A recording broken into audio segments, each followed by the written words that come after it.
Hello and welcome to another episode of Over My Dead Pod. This is your host for today, Kate Carter. I'm Kylie Colwell. And I'm Holly Spear. And ladies and listeners, welcome to your Thanksgiving special. I was telling my family this past week, or like anybody that I basically saw when I was talking about the podcast, I was like, for some reason, I feel like I always get the holiday episodes. Yeah, I think you do. Not complaining because it's a lot Yeah. of fun for me, but I feel like literally I get most of the holiday episodes.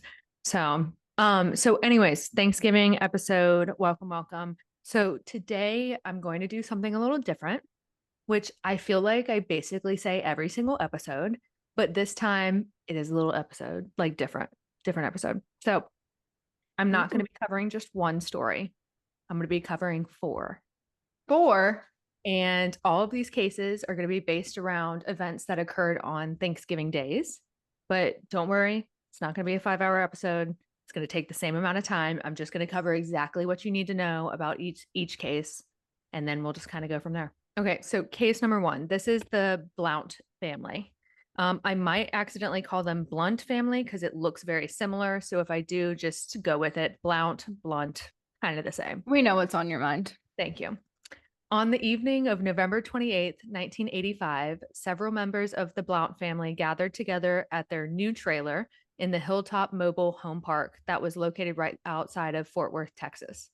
So the Blount family consisted of mom, Suzanne, dad, Joe, and then they had two teenage children, Angela and Robert. On this Thanksgiving day, the dad, his brother Carl was also in attendance, and then Carl's son Michael. So it was like the four family members and then two additional family members. So obviously the group was there to celebrate Thanksgiving and have dinner together. And around 9 p.m. that night, after completing the activities and meals, the mom, Susan, went to lie down in the bedroom that was in the back of the trailer. And dad, Joe, took out all the children and Michael to a nearby convenience store to get ice cream, which, like, you go, dad. That's amazing. While the group was out, Susan, the mom, reported hearing a knock at the front door. But when she looked outside from the window, she couldn't see anybody. So she just went back to her bedroom and like fell asleep. Totally get it. About 20 minutes later, the group returned from their ice cream trip. And upon entering the trailer, they found that a briefcase was sitting at the front door. Not really knowing what it was, who it was from, if it belonged to them and their mom, and just didn't know. Obviously, the teenagers were like super excited to get it inside and open it and like figure out what it was. So, taking it into their trailer, the daughter, Angela, sat the briefcase down on the coffee table and opened it. This triggered the detonation of a hidden bomb inside. What? Boom, boom, It's like a boom. I movie. was just about to say I would never bring in a weird suitcase into my house thinking it would be a bomb. Well, this was also 30, 40 years ago. So, like, I don't know. We always say times are different. Yeah. I probably would have brought it into the house. I'd have been I like, probably, what's in yeah. here? I would have nothing in my mind would think that there It would was be a a bomb. bomb in a briefcase. No, definitely not. So the blast instantly killed the 44-year-old dad, Joe, 15-year Mm. old Angela, and 18-year-old Michael. And despite sitting in the living room, which was right by the briefcase when it exploded, their son, Robert, survived. And when I actually read a few articles about this, it said that Robert survived with obviously burn injuries, but that he couldn't move from the spot he was in. They had to like surgically remove him because his body was like burned into the couch cushion. Ew. That's a rough one. That's a rough one. So, mom, Susan, because she was in the bedroom, which happened to be on the opposite side of the trailer, she also survived. So the only people that survived in this were the mom and the son. Police arrived within a few minutes of the explosion and they began collecting as much evidence as possible. Throughout the next few months, they actually would go on to interview hundreds of people, but they found no leads on who planted the briefcase bomb or who like did any of this, who was the culprit.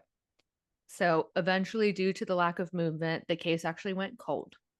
And in June of 1997, after the infamous Oklahoma City bombing happened, the Blount family case was reopened because there was like an increase in governmental funding to investigate domestic terrorism. So like bombings that happened within the United States, like all of those cases would be reopened, which is cool. But you also don't really ever hear of bombings. Like that's a domestic terrorism, yes, but bombings are like I feel like not really a big thing. Yeah, not for like an individual family. No, super Yeah. weird. So within a few days of the investigation reopening, there was a guy named Jack Ferris. He came forward. He was actually a felon. He was in prison during all of this. And he went up to one of the prison guards and told them that he knew who was responsible for the family's murders. Apparently, one of Jack's former cellmates, a guy named Michael Tony, had confessed to him that he was the person that planted the bomb that night. And in exchange for this information, the prisoner Jack Ferris was actually released from prison. The cops then went and immediately started questioning Michael Tony, who was still in prison. My issue with this, I couldn't, and Kylie, you may be able later on to figure out, I could not figure out what Jack Ferris was in prison for. But the fact that they just like immediately released him because of this information that they don't know if it was true kind of blows my mind. No, I was just about to say the same thing because, like, even if you have a snitch or a witness or informant, usually they are not getting any special treatment until someone's convicted. Right. Yep. He just walked right out. Also, I love how you said Kylie, you might be able to figure out why he was in prison because Kylie is an extension of the FBI. Yeah, she got her little sneaky links to go and like figure out what's going on. You got websites that probably no one knows about. Yeah. I do, but that's not what a sneaky link is. I meant link as in website. I was like, Not- damn, y'all are out like that. No, I know exactly what a sneaky link means, but I was meaning sneaky website links.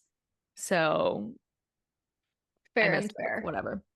Oh, Um, I will look into it and report back. Thanks. His name is Jack. What did I say? Jack Ferris. And this is in 1997. Okay. So he gets let go. But then get this, because obviously we saw this all coming. During the police's investigation, which by the way, they were like fully planning on charging Michael Tony for the bombing, even though there was no real evidence. The old cellmate came back and recanted his entire story. He told the cops that him and Michael had actually made up the story so that one of them could be released from prison. Because Michael was actually getting charged, the both of them were like, shit, we don't want to do this anymore. But the issue is the cops listened to Jack Ferris recount his story and then still continued on to charge Michael. So there was a trial for Michael, though there was no evidence. And in May 1999, Michael's ex-wife actually went on stand to testify against him, saying that on Thanksgiving night, 1985, her and Michael and one of his friends were traveling to a propane shop that happened to be next to the trailer park where the explosion happened. And at some point, when the car was parked or the truck was parked, Michael exited the vehicle. He was holding a briefcase and he left and returned a few minutes later and didn't have the briefcase. So obviously, like, that's a big deal in court because people are like, he done did it. Like, that's the evidence we need. But then Michael went on the stand to defend himself and he said that their story like wasn't fathomable because first of all, the biggest thing is he hadn't bought a truck and didn't own a vehicle until 2 weeks after the bombing had occurred. Despite all of this and the lack of physical evidence, Michael was found guilty and he was sentenced to death. Oh, Fortunately, only a few months after Michael's conviction, there were a few discrepancies found in the case that investigators found. Apparently, Michael's best friend, that was in the story with his wife, changed his story about going to the propane store multiple times. And his story like never matched up with what the ex-wife had said. And then also through purchases, like purchase records, they were able to say, yes, Michael didn't buy the truck or any car until like 2 weeks after the bombing. So it wasn't possible that this whole story had occurred. Overall, in the end, even though Michael's like in prison waiting for everything, they found 14 pieces of evidence that ended up exonerating Michael. He was released, get this though, on September 2nd, 2009, after he spent more than 10 years on death row. And then 1 month after his release, Michael actually died. He lost control of that exact truck and was thrown from his vehicle, and he died immediately. Mm. Unfortunately, as of today, November 2024, the Blount family bombing is still unsolved and there are no leads. So that's Wow. case number one. That's creepy. Because you also have to Very. think about it like they were in a trailer park, there weren't cameras, like that wasn't a thing. The bomb that was in the briefcase, it destroyed the briefcase. So there was no evidence. Like, I don't know where you would get evidence, unless someone knew something, basically. Bomb to Yeah. one, like sent to one specific person, but then not that many people have a good knowledge of how to build a bomb, I don't think. Was the internet around when this happened? Because, like, you could Google how to build a bomb, but Yeah. But now you get targeted, like, you get flagged by the FBI. But right. so someone had to have known how to build a bomb and then also put it in a briefcase. Yeah, like you would have had to know how to do that Yeah. on your own or learn from someone, I guess, really, because I don't think you're going to be able to look that up on the internet back then. Yeah. And so, like, after I read this story, because that's literally it, like, there's no other information about it. I was reading through Kylie's favorite website, Reddit, and went into a black hole about like what were the theories of what happened. And quite a few people were said that they thought it was placed at the wrong doorstep.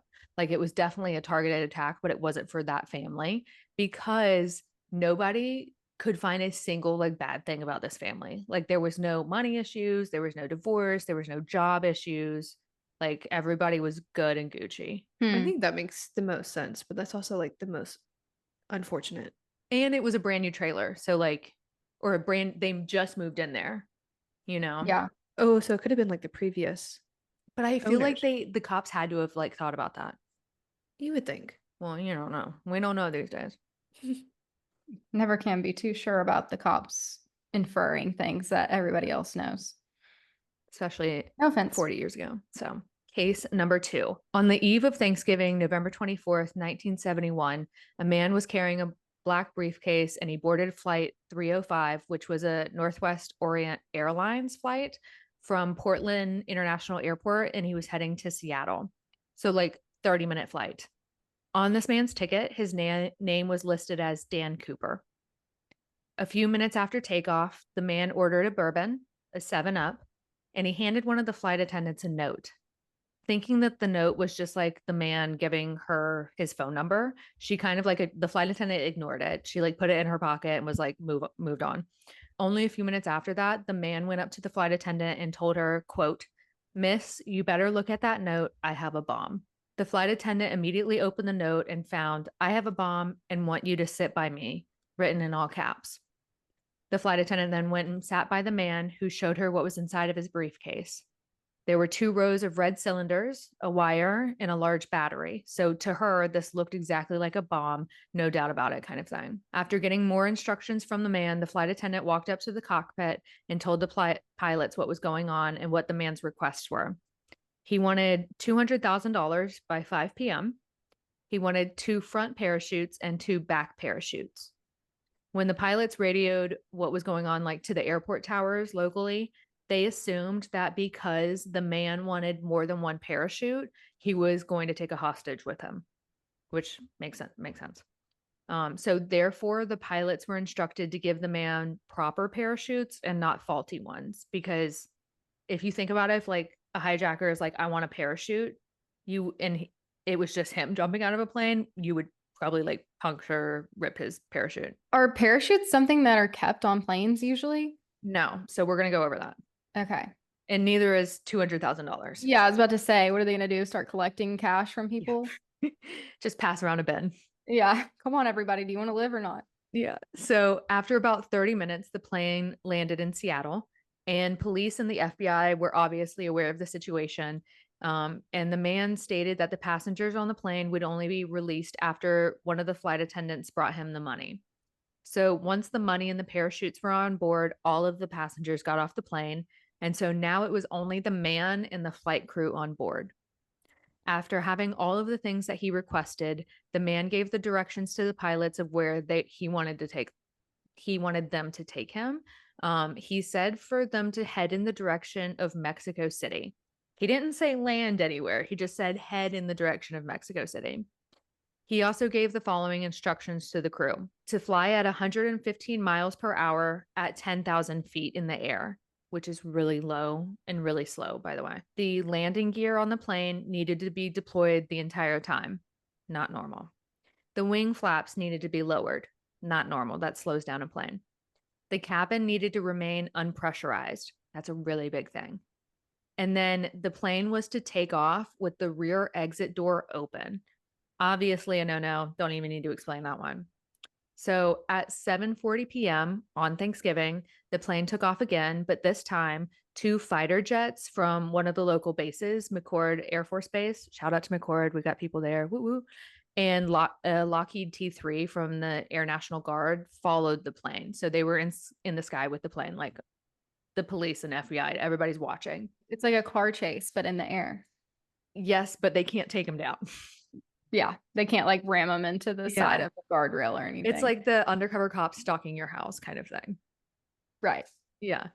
So once in flight, the man allowed the flight crew to go up to the cockpit and stay together. So it was just him in the back of the plane by himself. Around 8 p.m., a warning light flashed in the cockpit, alerting the pilots and the crew that the staircase in the back of the plane had been deployed. One of the pilots used the plane's intercom to ask the man if he needed any assistance, in which he could be heard responding no, like one word. So around 8:13 p.m., the pilots were forced to put the aircraft in flight level, which was a lot higher than what they were currently flying in, due to the airplane's tail section had like suddenly moved upwards. So when a plane is flying, like a commercial plane is flying that low, there's a lot, like doors are open, shit is deployed, and they're flying low and at slow speed. The like back part of the tail like would go like this. And so if it's going like this, it's going to immediately like nose drop. So the only thing that they could do was to raise the plane up to where they were supposed to be flying in order to fix it. The crew was unsure if the man was still on board because they had no contact with him basically. So they used the intercom again to ask the man to lift the stairs that he had put down because that they would be landing soon. But when they called on the intercom, there was no response this time. So around 11:02 p.m., the plane landed at the Reno Tahoe International Airport. And obviously, upon landing, there were FBI agents, state troopers, sheriff deputies, and the Reno police surrounding the plane. A 35-minute search took place in the plane, throughout the plane, under the plane, but the man was found nowhere to be. So obviously, investigators assumed he jumped out of the plane. They were able to find 66 fingerprints on the plane, the man's tie, and 2 of the 4 parachutes. They immediately began to investigate who this man could have been. And at some point early on, like right when this information had been released to the news, a reporter at the scene recorded the man's name, who was Dan Cooper, like listed on his plane ticket. He wrote it as DB Cooper. And so DB Cooper was the name that was then publicly spread to everyone. And that's anyone who knows this case knows that it's through the name DB Cooper. Obviously, police questioned pretty much any person or any man with the name DB Cooper, Dan Cooper, but they didn't find a single match that would have lined up to this story. Did the fighter jets following the plane not see him jump out? No, because it was so dark at night. Like they didn't apparently, because I also thought the same thing. Because I was like, that makes no sense. They should have been watching for somebody to jump out of the plane. First of all, it was really dark at night, which then made me question they have night vision. So that's like an excuse. And then I found out because the plane was so low, fighter jets, they were like too far away from the plane to be able to see if a man had jumped out. It was more so to see if like the plane was going to go down at some point. Yeah. So not really helpful. They were there for like moral support, but didn't really do anything. So yeah. So police investigated everybody with these names. And there were a few people in the US that had Dan Cooper, DB Cooper as their name. Investigators went through everything and found no matches of like who it could have been. They then began to attempt to like trace the plane's movements and like locations. Like to backtrack basically where the plane had gone. And they then went on the ground and like searched for anything that could be found from where the plane had flown over, like a landing spot, the man, money, any clothing, like anything. But in the end, after extensive searches and investigations, no significant material evidence was ever found relating to this guy, DB Cooper, the bomb in the briefcase, the $200,000, or where he might have gone. The money, which we know is able to be tracked via serial numbers, like on the bills, was never used. So on July 8th, 2016, the FBI announced that the active investigation of the DB Cooper case was actually going to be suspended, stating that they needed to use their investigative resources for issues of greater and urgent matters, which kind of makes sense because, like, nobody died. This was more of just like a hijacking robbery situation. And to this day, in November of 2024, the mystery of DB Cooper hijacking is still unsolved. I know the likely answer is that he probably died, and for some reason we haven't found him, and that's why the money was never used. But I like to believe that he was just a magician trying to like promote his magician show. I mean, obviously the answer is probably he died, but I would like to think he successfully completed his mission and is Yeah. living in some third world country and just, I don't know, maybe he did it for like the hell of it. He didn't need the money. I don't know. Because like the whole money thing kind of makes you think like, okay, he probably died because he never used the money. But Yeah. I don't know. I will say for our listeners, because I assumed Holly and Kylie knew the story. But if you haven't, there are some really good like TV shows about this case, podcasts, stuff like that. Just more of like people's theories of what could have happened. And then also stuff will go like dig a little deeper on the investigation part. Like I remember seeing something, can't remember what it was on. I want to say like Hulu or something, but where it went over the DB Cooper case and they like showed videos of them interrogating any person named Dan Cooper or DB Cooper. And that was super interesting. Because I know that they like thought a few people had done it and it was like there was no freaking way. It was like somebody in their 90s kind of thing. Like it was not possible. Yeah, this is a really good case to listen to the conspiracies on because there's Oh, so yeah. many and it is very interesting. And there's a lot of wild ones out there and then there's a lot of like very believable ones. Yeah. So And it's a fun case. as a person whose parents are both flight attendants, my mom's in town right now, and I told her before we recorded tonight, I was like, I'm going to tell you what we're doing story wise because she's an avid listener. So I was like, here's what's going to happen. And I was Yeah, like, oh, mom, I'm doing one of your favorites. And she's like, what? And I was like, DB Cooper. And she goes, flight attendants still talk about this to this day, like blah, blah, I blah. bet. If I can remember right, the flight crew that was on board that night all continued to work until they retired. Like they were not phased. None of them quit.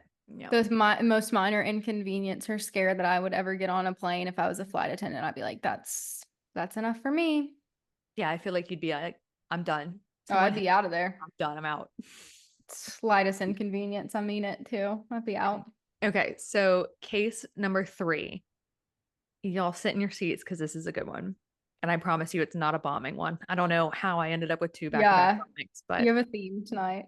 okay. So this is the case of Omema Nelson. She was born in Cairo, Egypt, but immigrated to the United States in 1986. She immigrated because she married an American man, but they pretty much quickly divorced afterwards. And she was able to live and like ended up getting her green card, blah, blah, blah. So, living in California, Omema worked as a nanny and model, but in her free time, she was known to frequent bars to solicit older men for sex, you know, the norm. And in 1989, after getting her driver's license, she ended up getting over like 20 traffic violations and immediately was like license suspended. You're not allowed to drive. Like you're a horrible driver. So quickly after her suspended license, she went on to commit bigger crimes. She like dove right into the lifestyle, you know, the American lifestyle. She stole her boyfriend's car and went on joyrides before crashing it. She attempted robbery with a gun during one of her escapades with a 60-year-old man. She stabbed a boyfriend and then she assaulted a security guard who caught her shoplifting, and then she bit the security guard multiple times. I would say that she's living a high risk lifestyle. Like, she's just doing whatever the hell she wants to do. Yeah. The biting thing just really frustrates me. Can you Yeah. Let's imagine like laugh somebody up. biting you? Like a grown adult. No. That's so Like, weird. you bit me? Are you Yeah. kidding me? And I think if I remember correctly, in one of the articles, it was like the security guard was a woman and she like bit her in the boob or something like weird. Yeah. My And I'm like, gosh. very weird. Omema was just having fun. Getting like brat summer vibes from her. Yeah. 100%. Nanny, model, Live, laugh, love. worker, doing whatever she wants. So in 1991, when she was 23 years old, Omema met a man named William Nelson. So William went by the name Bill, which is what I'm going to call him by. They met while playing pool at a local bar together, and this bar was a place that Omema often like picked up older men. So Bill was 56 years old. He was from Texas. He was a pilot and a computer programmer. But fun fact, because I love this, right before he and Omema met, Bill had actually just gotten out of prison because he tried to smuggle over 100 tons of marijuana from Mexico through his pilot job. Okay. He was a real one. Yeah, don't let Luke hear this episode. He'll get ideas. Just flying his private plane. Anyway, so Yeah. he went to prison, got out, met Omema. It was only 2 days after the pair met that Bill proposed to Omema and she accepted. 2 days? 2 days. Oh, red flag immediately. Yep. Multiple red flags. Yep.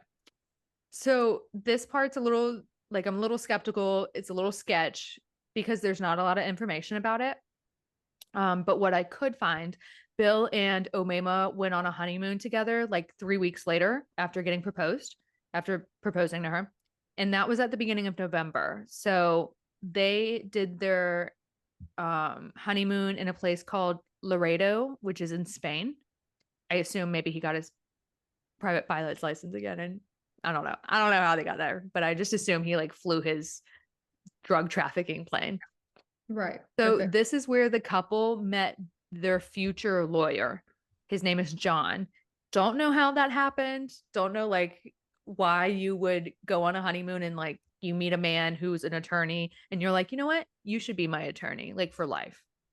Just a thing that happened. So I don't really understand how that went down, but the couple told John, the lawyer, that they had gotten married in Vegas only a few days before heading to their honeymoon in Spain.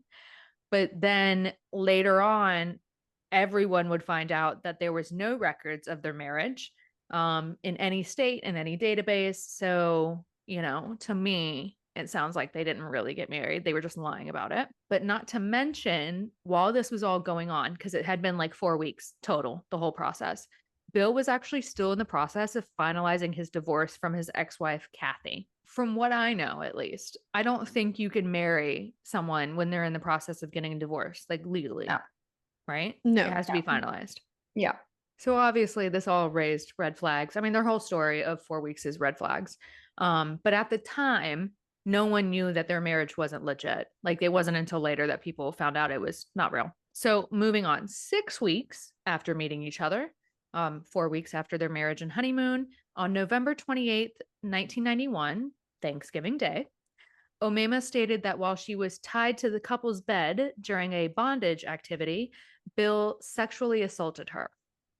The pair was just about to have their Thanksgiving dinner together, and at some point during the assault, Omema got out of the bed restraints, hit Bill over the head with a lamp in an attempt to get away from him. She then ran to the kitchen, grabbed a pair of scissors, and began to stab Bill in the chest multiple times. While she was not able to pin him down, she then grabbed a clothing iron and beat Bill to death. Even after he had stopped moving, Omama continued to beat Bill with the iron until it actually broke in her hand. She then dragged Bill's lifeless body out into their apartment kitchen, grabbed a butcher knife, and began to cut off Bill's arms and legs. Oh, I feel like it went from like nothing to really something very quick. So I feel like I should have really. well, that was not self-defense. So, okay. Well, just sit tight because then she Wait. decapitated him, Oh, mommy. castrated him, and then went on to chop up the rest of his body. I thought the BDSM before Thanksgiving dinner was crazy, but God. Yeah. They just went nuts. Wow. Wowie. I mean, Okay. Kylie, at least it was like pre-food. Could you imagine post-food? Like that's just crazier. Yeah. So after absolutely dismembering him, it just gets worse. Omama cooked his head, boiled his hand and feet in oil, which I can assume was to get rid of fingerprints. And after cooking the head, she put it in the freezer. So it was assumed that because she put his head in the freezer, she was going to like try to break off his teeth later on or something. Why would that be assumed? Because it was like, if you cook the head, it was like raw, and then you put it in the freezer, the teeth were more likely to be able to just be pulled Oh, out. so you're saying so that he couldn't be identified. Correct. Okay. Gotcha. Okay. It gets even worse. Omema then chopped up parts of his body into smaller chunks and mixed it with the leftover Thanksgiving turkey Stop. that was sitting on the You kitchen shut the fuck table up. and began to dispose of Bill with the turkey in the sink's garbage disposal. After disposing the majority of Bill either in the garbage or in trash bags, Omema came to a realization that she hadn't eaten yet. So she broke off some of Bill's ribs that she had chopped off from his torso, smothered them in barbecue sauce, cooked them, and then sat down at the kitchen table and ate the ribs. Are people going to listen to this on Thanksgiving? Yeah. Okay.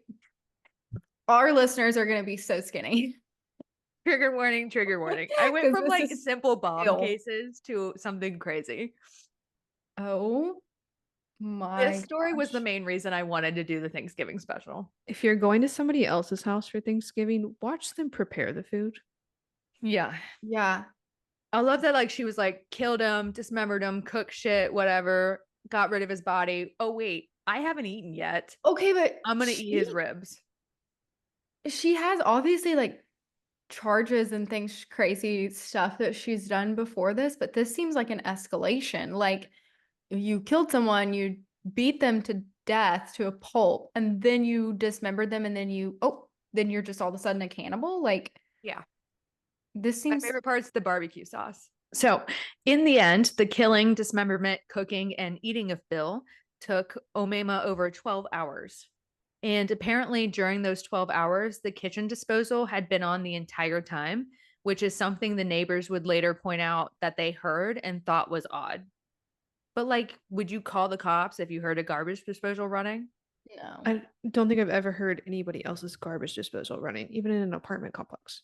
I can't tell. Maybe it was on the shared wall of their bedroom. I don't know, something, but obviously Yeah. they heard it. After trash bagging up the leftovers of Bill, Omema drove Bill's car around town in an attempt to find some of her ex-lovers and convince them to help her dispose of his body in the trash bags. At some point, I mean, she's just nuts, dude. At some point, Omema got into contact with her ex-boyfriend, Richard Gary, who obviously absolutely refused to help her and closed his door on her. He immediately called 911 and alerted the police to what Omema had just told him. So, Wait. yeah, Why does she even need help at this point? She's couldn't done tell all you. this work. Yeah, she's done everything. Why are you bringing someone else into it? She's just crazy. Okay. Yeah. So obviously the police took the tip very seriously and they went straight to Bill and Omema's apartment where they found the front door unlocked and cracked open, which allows the police to go in. Upon searching the apartment, the police found quite a show. They found multiple furniture items that were smothered in blood. They found parts of human flesh dropped in every single room. They found 11 different types of containers that had Bill's remains stuffed inside. They found a giant soup pot on the kitchen stove that had human remains in it. They found Bill's decapitated head in the freezer because she forgot to take it with her. And they also found a turkey fryer that had 2 hands in it. Dude, what a psycho. So obviously, the police were able to say that Bill had been brutally murdered, though they couldn't actually say his name to like media or the press because the DNA test hadn't been conducted, though his head was in the freezer. So at the same time, the police were searching and finding all of the evidence in the apartment. Omema was still driving around town trying to get someone to help her dispose of the remains. After the failed attempt with convincing her ex-boyfriend Richard, Omema went to another ex-boyfriend's house named Jose. Omema told Jose that Bill had raped her and that in defense she had killed him. She even showed, yeah. which a lot more than that, went way further than you would with self-defense. She even showed Jose the garbage bags of his remains, which she had dragged into Jose's house without him knowing. Do you guys have an ex that would help you clean up a crime scene, or is it just this woman? Like, what? There's not a single ex I am okay with talking to. I mean, same. Okay, could you help And me? if I would talk to them, there's no way in hell they would help me with a dead body or vice versa. Omama told Jose that if he helped her get rid of the bags, she would give him $75,000 from a safe that was in their apartment, which, by the way, did not exist. I was about to say, I don't think she's Yeah. got $75,000. But Jose said yes, he would help her because Okay. then went outside to grab something from his truck in order to be able to take the trash bags. He locked her in his house and he called the cops. Hell yeah. Jose was like a real one. Yeah, that was smart. He waited outside until the police showed up. So on December 1st, though, she was arrested, let go. And then on December 1st, she was arrested for the suspicion of murder. Once she was taken in for questioning, and initially, Omama told investigators that no fight had actually occurred between her and Bill on Thanksgiving, but instead, 5 people had broken into the apartment, drugged her, killed Bill, and then attempted to frame her for the murder. Okay, girl. Though she was with the trash bags of body flesh. Yeah, and you've gone to everyone in town showing them what you've done. Okay. Yes. So a few hours later, after that story, she recanted the statement and told investigators that yes, she did kill Bill, but that it was in self-defense because Bill was abusive towards her, would often rape her, and she feared that someday he was going to kill her. At the time that Omema was actually arrested for Bill's murder, she was already facing 3 other felony charges for an arrest earlier that year when she apparently tied up her boyfriend, beat him, and robbed him at gunpoint. Didn't she stab another one Yes. before? Yes, but apparently Yeah. she didn't get a felony charge for that. Okay, so Omama's trial began on December 1st, 1992, a year after the murder had occurred. And it was very obvious that the defense was going to push for a self-defense claim. And they made that pretty clear right from the beginning. I mean, what else would they go off of? And they told the story of Omama's quote unquote horrific upbringing, saying that as a child in Egypt, she had experienced female genitalia mutilation, which is a thing in certain places, and that she had been sexually assaulted multiple times growing up and beat up by men. So she had this horrific childhood. They went on to say that the self-defense occurred after Bill had been violent towards her and sexually abusive towards her since they had met 6 weeks earlier. And that during those 6 weeks, Omama lived every single day in fear that Bill was going to kill her. They also stated that Bill had apparently threatened Omama to falsely report her to immigration as an illegal alien if she tried to leave him. So despite the abuse that she said was going on, she felt like she had to stay so she wouldn't be deported, though she had a green card. Yeah, I'm not believing a word she says. Right. So that all being said, when it was the prosecution's turn, they challenged everything the defense said, as they should. And because apparently, when Omama was arrested and she was first sent to a hospital and they had to do a physical check on her and everything. So during an examination of Omama, after the arrest, there was no signs of any sexual trauma to her body, and there was no genitalia mutilation. So most likely the Egypt story was not true from the defense, or it was highly embellished because there was no proof or sign of any of it. That is something very clear if you have mutilation to your genitals that you would see. Right. So also Bill's ex-wife, Kathy, who it was then discovered they were still in the process of the divorce. That was when they found out, was during trial. Stated that Bill had never once been abusive towards her and was not an angry person. And she would not think for one second that Bill had done this. They also stated, because this is a really big point, prosecution stated that according to Bill's autopsy of his parts, his wrists were found to have had ligature marks on them, which then makes it seem that he was actually the one tied up on the bed prior to his death and not Omema. The prosecution also brought in evidence from Omema's initial psychiatrist interview, where she revealed to the psychiatrist, quote, "I put on a dress and heels before cooking and eating Bill's ribs. I did his ribs." This is a good one. "I did his ribs just like in a restaurant. It was so sweet. It was delicious. I like mine tender." End quote. I think she should be locked up. Hot take. Yeah. Well, Yeah. just wait. So it was also noted that the psychiatrist did write down that Omema was most likely in a psychotic state when she killed, cooked, and ate Bill, which makes sense. Yup. And Oh. that in the 20 years of the psychiatrist's practice, he had never experienced such a conversation that was so bizarre and psychotic. Also, the photos of evidence in the apartment were shown in court. That being said, it took 6 days for the jury to deliberate. And thank God, but they did convict Omama of second-degree murder on January 12th, 1993. Why did it take him so long? Jeez. Don't know. Also don't know how second degree happened and not first, but whatever. She was sentenced to 27 years to life in prison. After her conviction, once she went to prison, Omema claimed that she had never eaten Bill and to this day maintains that she never ate him. During her incarceration, she has had quite a few men relationships. At one point around 2006, Omema actually became married to a man in his 70s and stated that she was now a born-again Christian. The man eventually passed away in 2011, and Omema began dating other people again, meeting most of the men through online inmate mailing websites. Since her conviction, Omema has actually attempted to parole multiple times because her conviction did not say that she couldn't parole, which is nuts. But it obviously has always been denied. Not only was her prison record not good, as she had many disciplinary infractions, some of those were fighting. She beat up a guard. She possessed contraband. She stole from others. She failed to comply with instructions. And then my favorite, she was not in compliance with grooming standards. The court also found that Omema was not sane and would be a serious threat to society if she was ever released.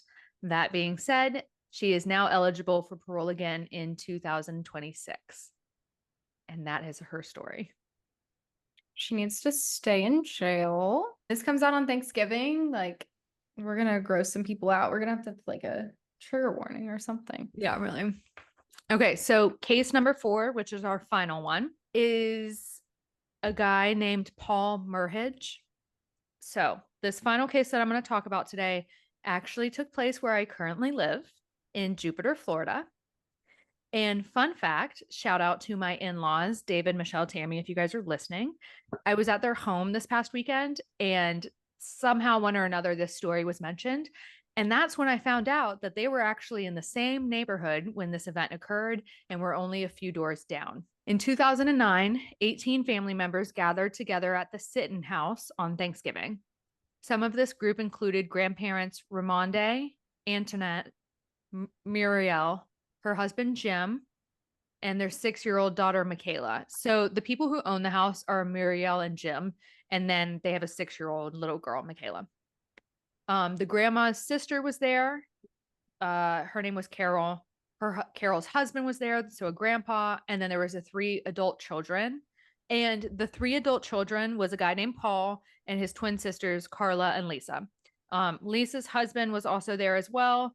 And it's very important to note that one of the twin sisters was pregnant. Grandchild Paul, he was 35 years old. And it was actually a surprise to everyone at this family Thanksgiving gathering that he was there.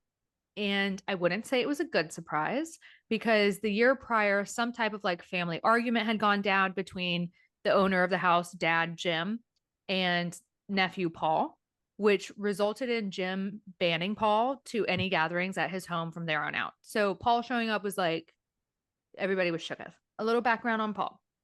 He's in his mid-30s. He had actually been a pretty bright, like outgoing guy growing up. He went to a private school in Miami. He was an honor roll student.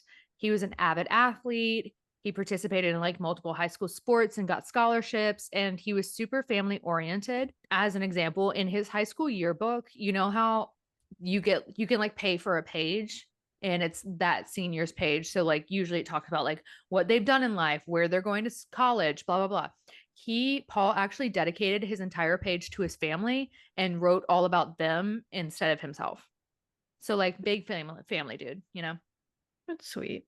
Unfortunately, somehow after graduation, around the age of 19, Paul had a mental breakdown and he was eventually diagnosed with severe depression and obsessive compulsive disorder. It was from there that Paul's mental health and attitude towards life really rapidly declined.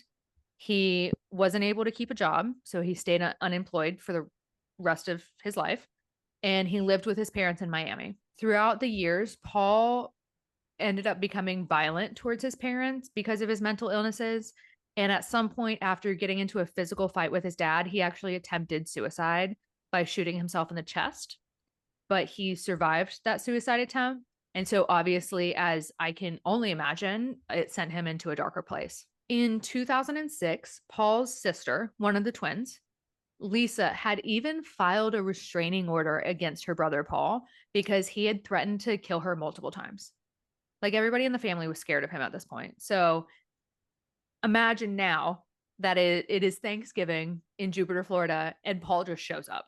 Like he wasn't allowed to be there. People were scared of him, and there he is. Around 6 p.m. at this point on Thanksgiving Day, the Sitton family and relatives all sit down in the living room to eat. And about 40 minutes into the meal, Paul just shows up completely unannounced. He actually just walked through the front door, didn't ring the doorbell, didn't knock, just showed up, walked in, sat down at the living room table with everyone else, and didn't say a single word. That would scare me. Yeah. He continued to sit there quietly and he didn't really engage with anybody, but he was definitely like listening to everybody's conversations and just was like minding his own business until the dinner was over. So the family all hung out together for a while post dinner, and around 8 p.m., 6-year-old Michaela was sent off to bed. Around 9 p.m., an hour later, Paul exited the house for about 20 minutes. And from the inside of the house, like windows, everyone could see that he was just sitting in his car the entire 20 minutes. Once Paul came back inside, he pulled out a gun and opened fire at the family inside. No. Paul's first victim was his aunt, Ramonde, who was the grandmother of that little 6-year-old, basically. She had been shot in the shoulder and immediately hit the floor, causing her to black out. Her husband, who was Paul's uncle, ran over to his wife on the ground and attempted to stop the bleeding. It was then that Paul walked up behind his uncle, pushed him to the ground, and shot the grandmother again, this time killing her immediately by shooting her in the chest. Paul then turned the gun to his uncle, and who was the grandfather. I know the wording's weird, but and apparently tried to shoot him, but the gun jammed, and thank God it was pressed to his head and jammed. So Paul just turned around and walked off. With 16 other people in the house at the time, you can kind of like imagine the frenzy that was going on while Paul was just walking around shooting. People were running everywhere, but like more than likely everybody was trying to get outside, Yeah. like through the front door. Also, just to note, because I know this neighborhood is actually walking distance from where I live right now. I have an aunt and uncle that lives in there. It is a very nice neighborhood. You wouldn't think like any crime would happen in there. It's very family oriented. Always is. Always is. So after killing the grandmother, he attempted to kill his uncle. Paul walked into the living room to find his next victims, his twin sisters, Carla and Lisa. The two of them were in the living room with her parents, attempting to reason with Paul. So like his immediate family's all in the living room. At some point, one of the sisters tried to grab the gun from him, and that's when he fired at both of his sisters, killing them immediately. Like I said before, Lisa was pregnant. She was actually 7 months pregnant at the time. And because of the shooting, the unborn child obviously died as a result as well. Mm. Sparing his parents, though, and letting them watch in horror, Paul continued on and sought after his sister Lisa's husband, Patrick. So Patrick actually got shot in the head by Paul, and Paul then walked off. Paul then found his cousin Clifford, who was hiding under the kitchen table, and shot him as well. Fortunately, Paul didn't notice that Clifford had just been grazed by the bullet, so Clifford survived and was actually able to run out of the house. And in an attempt to finish off what he had started, Paul then begun walking to Michaela's bedroom. That's where the 6-year-old had been sleeping for the past few hours. A gunshot was heard, and then Paul emerged from her room, but in a sick twist of events, Paul then turned back around and shot Michaela a few more times as she laid in her bed. What the fuck? Yeah. Gosh. All of the other family members had been able to escape the house, ran to neighbors, and called the police. Obviously satisfied with his killings, Paul calmly walked out of the house, hopped into his blue Toyota Camry, and drove off. When the police showed up, Paul was obviously gone, and inside the house, they found the four bodies, the grandma, twin sisters, and the 6-year-old. But Patrick, remember, who had gotten shot in the head, was actually still alive. He was Wow. immediately transported to the hospital, which is also down the street. That's where I gave birth. Woo woo. And he ended up in a coma for 3 months before he made a full recovery. Did he remember the events? Couldn't tell you. Couldn't tell you. Hopefully not, Yeah, I hope not. because his wife and unborn child died, Yeah. So, as for Paul, after fleeing the scene, police were unable to find him until January 2nd, 2010, which was 38 days after the events had occurred. Apparently, on the night of January 2nd, this is a great part, Paul was featured on an episode of America's Most Wanted, and the owners of a hotel in the Florida Keys just so happened to be watching it together when they noticed that a guest in their hotel looked oddly similar to Paul. After calling the show's hotline, police and U.S. Marshals knocked down Paul's second-floor hotel room to find him. He now had a shaved head and beard, and he immediately surrendered to the police. In Paul's hotel room, it would be later noted that there were multiple materials suggesting that he was planning on killing himself at some point. Paul had called his father multiple times while he was in jail, like waiting for his trial. And his dad, he wasn't ever able to get in contact with his dad. And then at some point he was. And as we know, all jail or prison phone calls are recorded. So the recording is out there. You can go and listen to it. It's a few minutes long. But basically, to recap what Paul said, which was then also used in his trial, he took full responsibility for the murders. He was like, it was me, I did it, blah, blah, blah. Obviously, because we knew that. But he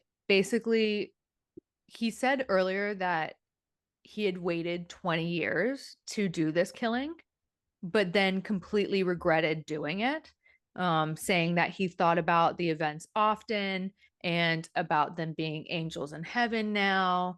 And if he could go back, he would have not done it. So to me, it sounded like Paul was kind of just all over the place. And I would like to think that his mental health was like he was messed up, obviously. No, it definitely sounds like a psychotic break. Right. I think, like, to me, it sounds like a psychotic break. Yeah, for sure. So it's just unfortunate that that's what happened. On a side note, Paul's poor father had actually gone through something similar to this in his life earlier on. What? In 1973, which was a year before Paul was born, his sister, his dad's sister, whose name is Salwa, she was in a nasty divorce with her husband. And after their final divorce hearing, Salwa went back to their shared home, shot her ex-husband and their 2 kids, who was a 14-year-old and 10-year-old, killing all 3 of them. And then she turned the gun on herself and killed herself as well. So at this point, Paul's poor father has had a horrific life of death. Pretty much everybody in his family has died except for his wife. And now his son, who's in prison for killing people. Poor man. Yeah. That was like, when I read that, I was like, oh my God, that's really awful. So at Paul's trial, the prosecution originally sought the death penalty for Paul. But at some point, somehow, they offered a plea deal with him instead. And I'm not exactly sure why, because they had all the evidence. But on October 27th, 2011, almost 2 years after the murders, Paul pled guilty to all charges against him and was sentenced to 7 consecutive life sentences without the possibility of parole. So the 7 life sentences were for his aunt, the grandmother, his 2 sisters, the sister's unborn baby, little 6-year-old Michaela, and then the attempted murder of his uncle and the attempted murder of his sister's husband, Patrick. I had to kind of piece things together because I was like, why did they offer him a plea deal? I think they basically offered it to him so that he would say he was guilty for all, like he pled guilty, but then also they were able to use the attempted murders as life sentences as well. I am surprised he didn't just go with like an insanity Insanity. thing. I am too. Maybe he did, and this was part of a plea deal. Hey, we won't kill you. You're gonna try to plead insanity. You're not gonna get it, kind of. But I don't know. Because of his mental history, I feel like I hate to say it, but he might have been able to get an insanity plea Yeah, and then if he's in found to hospital, be, obviously. yeah, if he's found criminally insane, he can't be put on death row. Right. So I'm not really sure what happened there. I will say next episode I'll come back with some more facts because obviously living here we can go dig deeper into the records and whatnot. And it was not too long ago, to be honest. So after the sentencing took place, the Sitton family, whose house it was, and Patrick, the husband who had been shot in the head in the coma, actually filed lawsuits against Paul's parents for negligence, saying that his parents purposely did not tell anyone that Paul was going to show up to the Thanksgiving dinner. But it was like a few months after they had started the lawsuits that they were dismissed by the court. And that is the story of the Jupiter, Florida Thanksgiving murders and our final story of this episode. You're gonna have people double checking the front door locks at dinner tonight. Bombs, brutal beatings, cooking, killing, and mass murdering of family. Oh, happy Thanksgiving, everybody. Happy Thanksgiving, everybody. Okay, let's jump into overtime. Obviously, today is Thanksgiving, and after these horrible stories I just told, what are you doing for Thanksgiving? I was gonna say something about there being like a brawl and people banned from being at Thanksgiving, but I don't think our Thanksgiving is gonna end up the same way that last story did because we had an issue last Thanksgiving, so therefore it was canceled this year. Oh my God, I totally forgot about the issue last year. Wow. Okay, so you got a little lucky. Your Well, family won't be gathering. now it is a select, limited group of people who will be meeting, and unfortunately, my grandma will decided she's not going to cook, and we will be having, no offense, grandma, um, Bob Evans takeout. Oh, I hear Bob Evans makes you use the bathroom. Good to know. Yep. I feel like I remember my husband saying that at some point. Never had it, and that's what I'll be having Oh, for Thanksgiving this year, so I will report back. yep. Just let me know how your tummy feels. Well, I'll be at your house, or I'll be Ah, with you the shit. You next will be day. at my so Kylie comes to my house on Friday. Just to recap what I'm doing.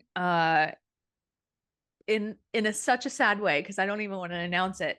My little baby girl Millie is turning 1 this weekend, Woo-woo.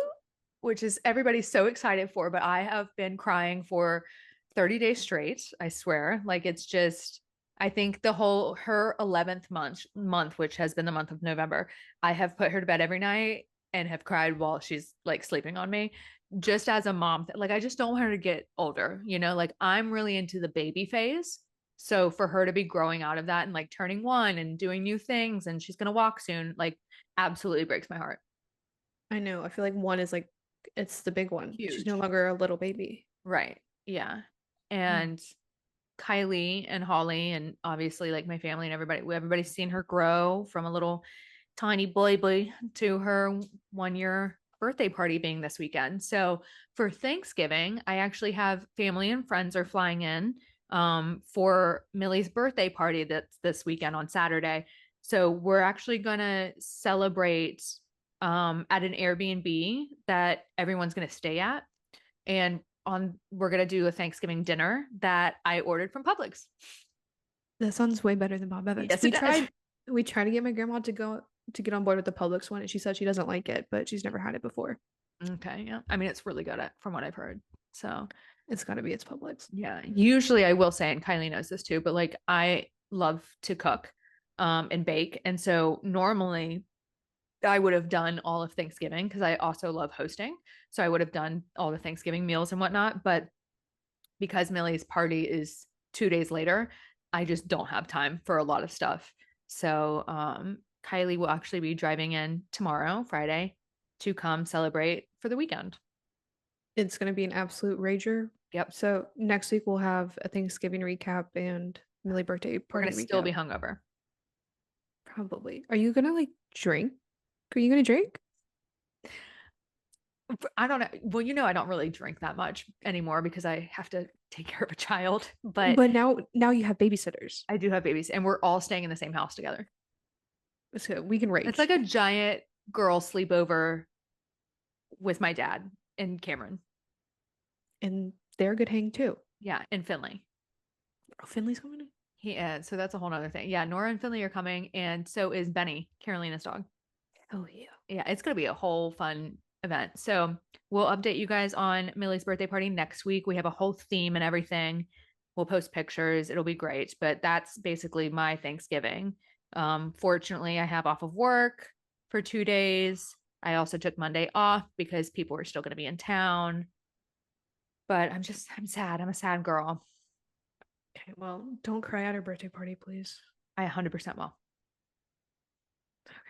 Yeah. So, and with that, thank you for tuning in to another episode of Over My Dead Pod. For more information about this case, please check us out at overmydeadpod.com. Also, follow us on social media accounts at Over My Dead Pod. Like, subscribe, comment, tell us what you want to hear, tell us what you hated. Tell us if anything happened at your Thanksgiving dinners. We would love to know, especially if it's juicy. Not any pun intended on that part. So, and we will see you next week for another episode. Bye. Bye.